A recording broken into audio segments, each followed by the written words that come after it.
New California Republic. The Mojave wasteland in Nevada is a big place with many different factions vying for control, and of them, the New California Republic is definitely one of the biggest, with a history spanning nearly a century.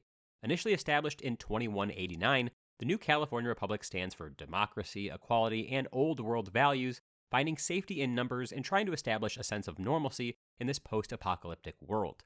After finding their footing on the west coast, the NCR started expanding east and eventually took hold of the Hoover Dam, situated right outside the city of New Vegas. Seeing as how the dam provides most of the electricity to the surrounding territories, including the still bustling New Vegas Strip, this put the NCR in a position of absolute power, drawing the attention of all other factions in the process. On the surface, the NCR seem like decent enough folks, but their seemingly humble motive to unite the wasteland often feels more like a conquest. The NCR are not above forcing their way into existing settlements, instituting their tax laws, and only offering protection in return and not much else. Still, the NCR has the military power, the leadership structure, and the thirst for unification that make them a powerhouse of a faction in the Mojave, even if they are a bit scummy with their less than fair taxation. All of that aside, though, the NCR Rangers, with their red-tinted goggles, trench coats, riot gear combat armor, and dead-eye accuracy, are absolute icons of New Vegas. And it's hard not to love these legendary elites, even if you don't really care for the NCR as a faction. Caesar's Legion. On the opposite side of the NCR, both figuratively and literally, you have Caesar's Legion. And yeah, you heard that right, Caesar, not Caesar, for whatever reason. And let me tell you, these guys are absolutely unhinged. Founded in 2247 by their charismatic leader, Edward Caesar, whatever, Sallow, the Legion rules not through fairness, but through absolute fear and cruelty. Inspired by the glory days of the Roman Empire, the Legion built their numbers through brute force. Making their way across the Southwest, they ransacked and dominated nearly 100 different tribal communities and independent settlements, enslaving anyone who didn't fit neatly into their little half-assed hierarchy of Roman cosplayers. Of course, Caesar sits atop as the infallible dictator, leading his legion towards a grander future. Oh, and did I mention that he also has a massive tumor growing right in his brain? I'm sure that's fine. There's nothing to worry about there. Anyways, I might mock the Legion quite a bit, and rightfully so, but I probably wouldn't do that right to their face. They are an overwhelming force in every sense of the word. Their expansive army of slave soldiers are fiercely loyal, supported by smart military tactics, and led by one of the most fearsome men in the entire Mojave, Commander Leggett Lanius. Honestly, he could probably 1v5 a pack of Deathclaws and still be hungry for more. When Caesar's Legion set their eyes on conquering the Hoover Dam and found the NCR already there, the ensuing battle was so bloody that it became the stuff of legend, and while the NCR held strong and defended their turf, the Legion simply rebounded. Ultimately, Caesar's Legion really just want to rule what's left of the world, and they have no qualms about doing it in the most despicable ways possible. And the NCR, New Vegas, or anyone who stands in their way are just speed bumps to squash on the road to rule.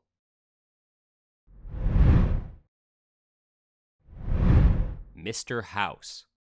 As the NCR and Caesar's Legion continue their seemingly endless fight for dominance, the flashy New Vegas Strip is kept abuzz by one mysterious mastermind who sits in the seemingly abandoned Lucky 38 casino, Mr. House. Before the bombs fell, he was known as Robert Edwin House, the founder of the massive robotics company Robco. Upon learning of the incoming apocalypse, Robert spent a lot of money and resources concocting a master plan that would keep Las Vegas safe from the nukes, one that involved a platinum chip data storage device and some beefed up defenses, but this obviously did not work out. Truly believing the phrase, if you want something done right, you've got to do it yourself, Robert defied the laws of mortality, stepping inside a cryonic life support pod to keep his physical body in hibernation for over 200 years, while his brain was directly wired into the computer system of the Lucky 38 casino. After awakening from his lengthy slumber, Mr. House assembled his massive army of Robco Securitron robots to drive out any unsavory settlers on the Strip, while allying himself with three powerful factions, now known as the Three Families, to run the casinos and keep that classic neon-lit Vegas charm alive, while simultaneously reaching an uneasy but profitable deal with the NCR. Still, above all else, Mr. House pines for his long-lost platinum chip, the ace up his sleeve, and though the chip was recovered and sent to New Vegas via courier, it all went wrong when the ambitious bozo named Benny decided that he wanted to cut Mr. House out of the New Vegas Strip picture. And sure, Mr. House and his legion of Securitrons are a bit odd to say the least. I mean, the dude is like a giant face inside of a computer who just chills in an abandoned casino, surrounded by his robot girlfriends. However, all of his scheming and computer-powered calculations are not in an effort to rule the world, but rather to restore Vegas to the bastion of technology and wealth that it once was. Mr. House realizes that it's mathematically impossible and kind of dumb to try and rebuild the entire wasteland at once, so instead, he'll start with Vegas and restore civilization from there, hopefully free of the corruption and hubris that caused the nukes to fall in the first place.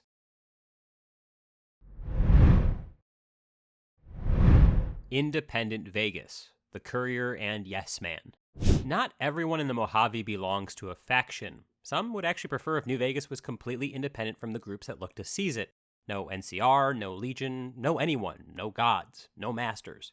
Of course, without any sort of unification, that's all a pipe dream, at least until the Courier arrives. In the world of Fallout New Vegas, the Courier is the player character, the guy or gal that you control, exerting your influence on anyone and everyone that you meet.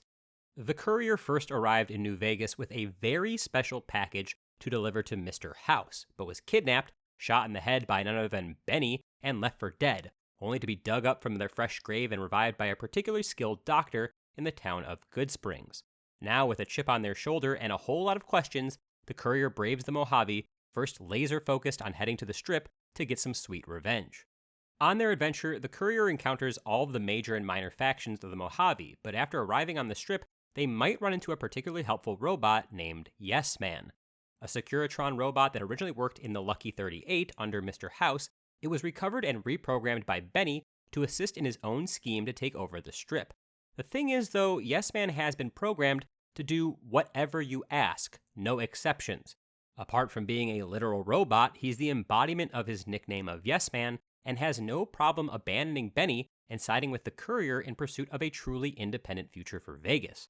In an effort to avoid spoilers, we'll dance around the specifics, but the Courier really has the final say in the fate of New Vegas and who rules it. No matter what, the NCR and the Legion have a climactic clash over the Hoover Dam, but it's the Courier who is the real puppet master at play, determining who, if anyone, gets to live to see the next sunrise.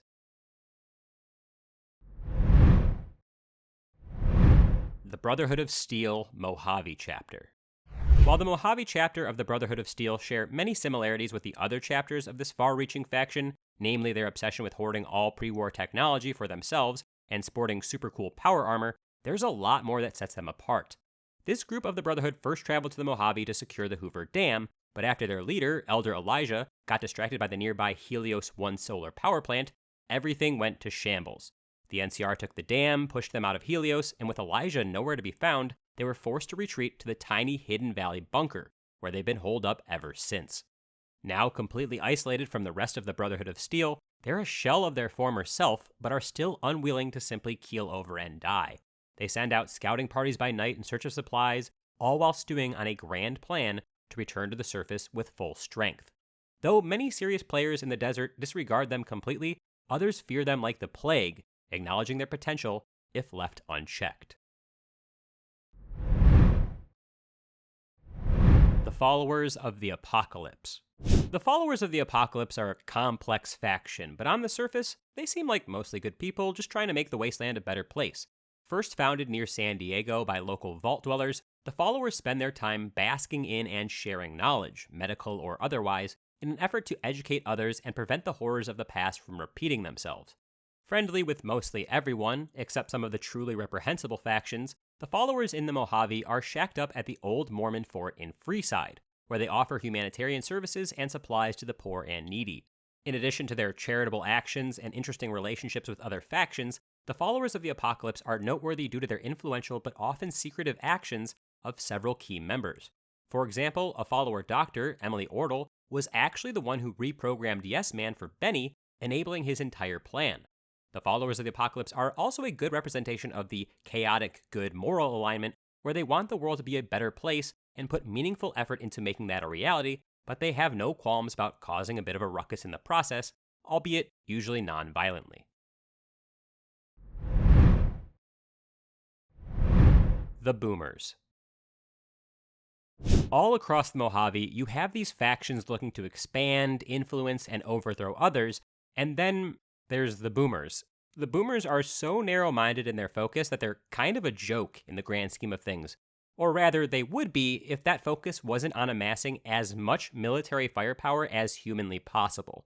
Once the inhabitants of Vault 34, they raided the massive armory within and made their way to the surface, eventually settling at the Nellis Air Force Base.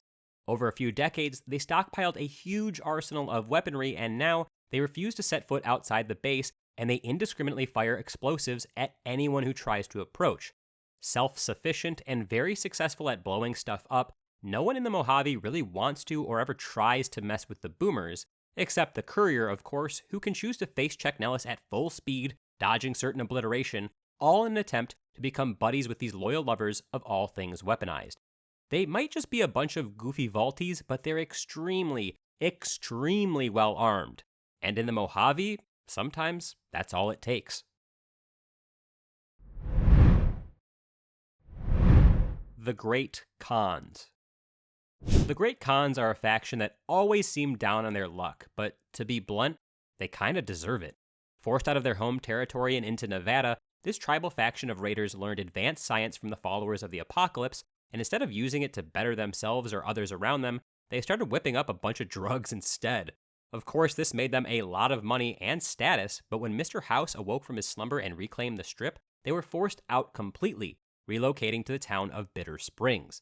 The NCR took issue with them too, and after a few too many raids, the NCR decided, enough is enough, and assaulted Bitter Springs and pushed the Khans further out of town. By the time the courier arrives in New Vegas, the Great Khans are the least great they've ever been, hiding out far in their tents in the Red Rock Canyon.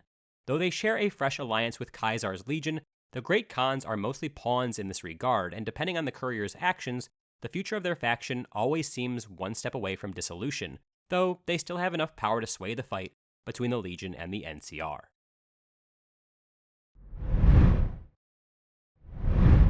The Enclave Remnants. One of the very first factions to form in the face of post-apocalyptic fallout, the Enclave was mostly composed of members from the pre-war government and military.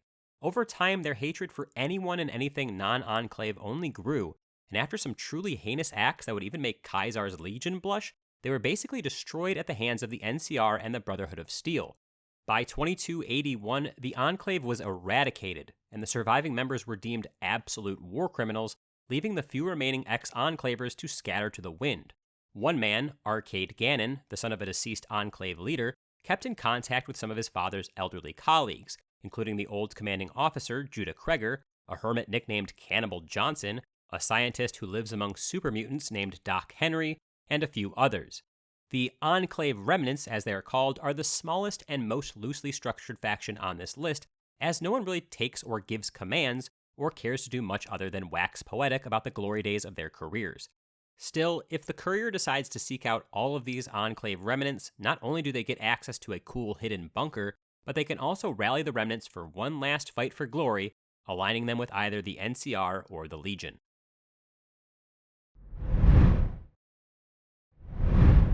The Kings. Finally, we've made it to the best faction that's ever lived, kind of. When compared to the other factions here, the Kings don't really have a huge amount of influence, firepower, or general effect on the Mojave as a whole. Instead, they're important because they're so absolutely undeniably ridiculous and might possibly be the most memorable faction in all of Fallout. When Mr. House pushed everyone out of the Vegas Strip, a group of survivors discovered a school of impersonation in the nearby slums of Freeside, a pre-war relic where students would come and learn how to be Elvis impersonators. Inspired by this almost religious-looking shrine to the centuries-old rock star, their leader, the King, made it his life mission to keep Freeside a slum where, as he puts it, every man is free to follow his own path, do his own thing, to be a king in his own right. Thus began the Kings, a rough and tough street gang who modeled their entire lifestyle after Elvis, the hair swoop, the black and white clothes, the accent, literally everything. And the best part of all of this is they don't even know who Elvis was. With all of the old world books burned and destroyed, they really have no concept of Elvis's legacy and career. They only know that he seemed like a really cool guy that other people wanted to impersonate, so I guess why not do the same? Even though they're a literal gang and Freeside remains a very dangerous place under their control, they're super endearing and remarkably unique. It just goes to show that in New Vegas, sometimes you don't have to be the biggest military force or the brightest educational mind to be important. Sometimes it's all about embracing the absurdity of the apocalypse and just doing your own thing, no matter how weird or nonsensical that thing might be.